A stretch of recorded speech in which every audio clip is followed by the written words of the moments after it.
Teman-teman, aku mau tunjukkan ke kalian tenda yang kami rentalkan dan telah gugur dalam tugas. Ini dia, tendanya di belakangku. Kita cek langsung. Nah, ini kondisinya saat ini. Ini koyak karena terbakar ya teman-teman. Ini juga. Ini tampak luar, ini bagian innernya. Kita coba lihat lagi ke samping. Nah, ini juga dia terbakar. Ini bagian terpalnya. Kita coba lihat ke belakang. Di sini ada bekas-bekas kayak mau terbakar ini yang warna kuning. Di sini sudah lonyot terbakar tapi belum koyak. Coba kita ke samping sini. Samping sini aman, cuman ini dia, ini hampir terbakar ya. Ini tenda merek Tendaki, namanya Borneo 4, kapasitas 4 sampai 5 orang.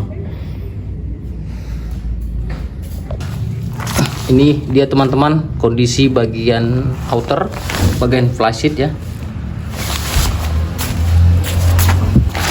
Nah, ini juga bolong, terbakar parah.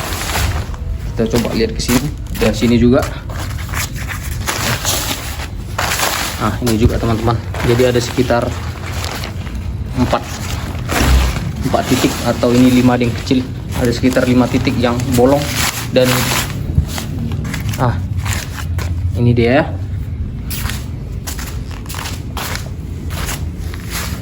Sekarang kita coba masuk ke dalam, kita lihat kondisi di bagian dalam seperti apa kerusakannya. Apa penyebabnya nanti aku ceritakan. Kita lihat dulu kondisi tendanya. Baik, kita buka dulu pintunya.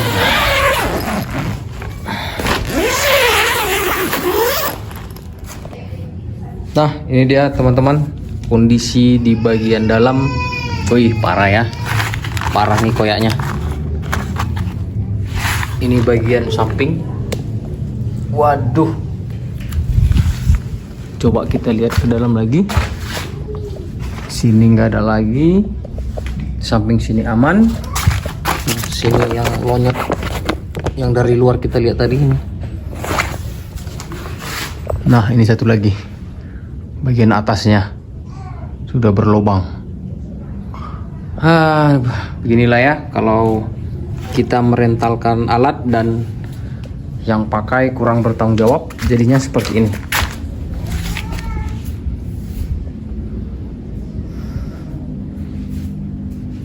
Oke teman-teman, jadi mungkin kalian bertanya kenapa bisa tendanya seperti ini, terbakar begini gitu ya. Nah, ini bukan karena mereka camping dan masak di dalam tenda, bukan karena itu. Jadi pada saat mereka merental tenda di toko kami, mereka pergi camping menggunakan sepeda motor. Nah, pada saat mereka mau berangkat dari toko menuju tempat wisata, mereka minta tolong untuk tenda matrasnya diikat di motor. Jadi mereka naik matic.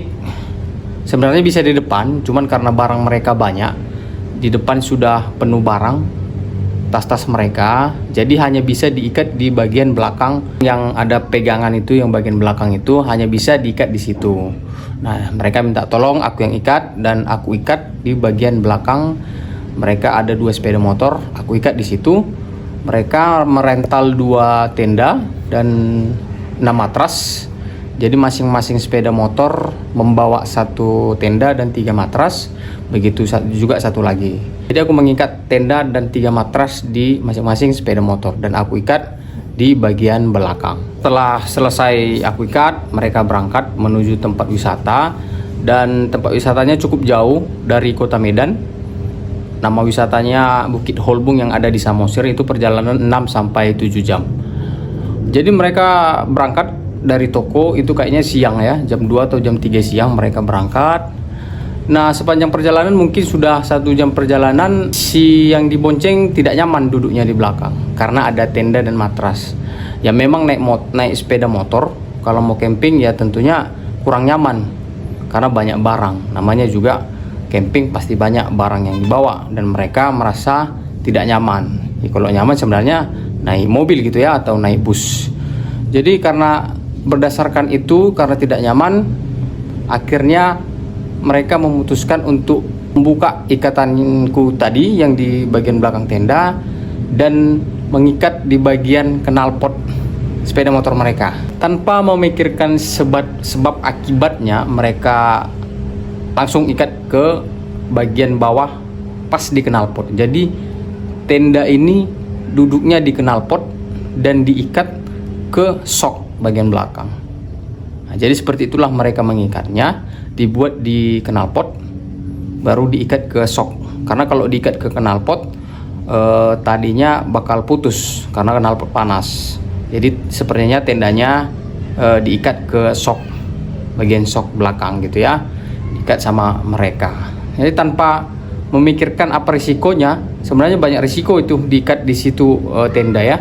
Bisa jatuh, bisa salah satunya terbakar ya, bisa jatuh dan hilang, bisa juga membahayakan mereka. Mana tahu ikatan kurang bagus, jadi kena ke ban, jadi bahaya juga, bisa kecelakaan. Nah, tanpa memikirkan itu, mereka ikat aja. Yang penting bisa nyaman duduk sampai ke tempat wisata. Lanjut lagi mereka berjalan menuju tempat wisata. Mereka mencium aroma gosong dari bawah. Mencium aroma gosong, mereka pikir itu bau gosong dari kendaraan lain. Ternyata setelah di tempat yang agak sepi, bau gosongnya masih ada. Jadi mereka inisiatif coba cek dari mana sumbernya, dan ternyata sumbernya dari tenda ini sudah terbakar karena panasnya knalpot ya, bukan karena api. Nah, jadinya seperti ini. Padahal mereka belum sampai tempat wisata, tenda sudah terbakar. Nah, ini bakar knalpot. Nah, ini dia. Ya, jadi teman-teman, tentunya sangat tidak dibenarkan ya mengikat tenda itu di bagian bawah, apalagi di knalpot. Ya pasti terbakar, apapun yang diikat ke situ pasti terbakar gitu ya, pasti meleleh karena knalpot panas, apalagi perjalanan 6 sampai 7 jam. Itu panasnya luar biasa knalpot ya. Pada akhirnya mereka cerita bahwa mereka hanya memakai satu tenda, yang tenda ini tidak dipakai, jadi sempit-sempitan lah. Karena ini nggak bisa dipakai juga.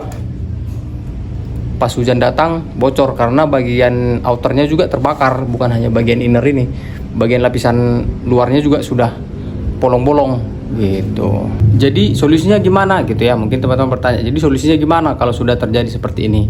Jadi setelah kami berdiskusi bagaimana solusinya, toko meminta mereka mengganti tenda yang baru, dan tenda ini kami kasih ke mereka supaya tidak terlalu rugi gitu ya. Mereka bisa punya tenda, walaupun tenda ini mungkin bisa dipakai, tapi harus diperbaiki dulu, kayak dijahit ya, kayak ditambal, yang koyak-koyak itu semua ditambal.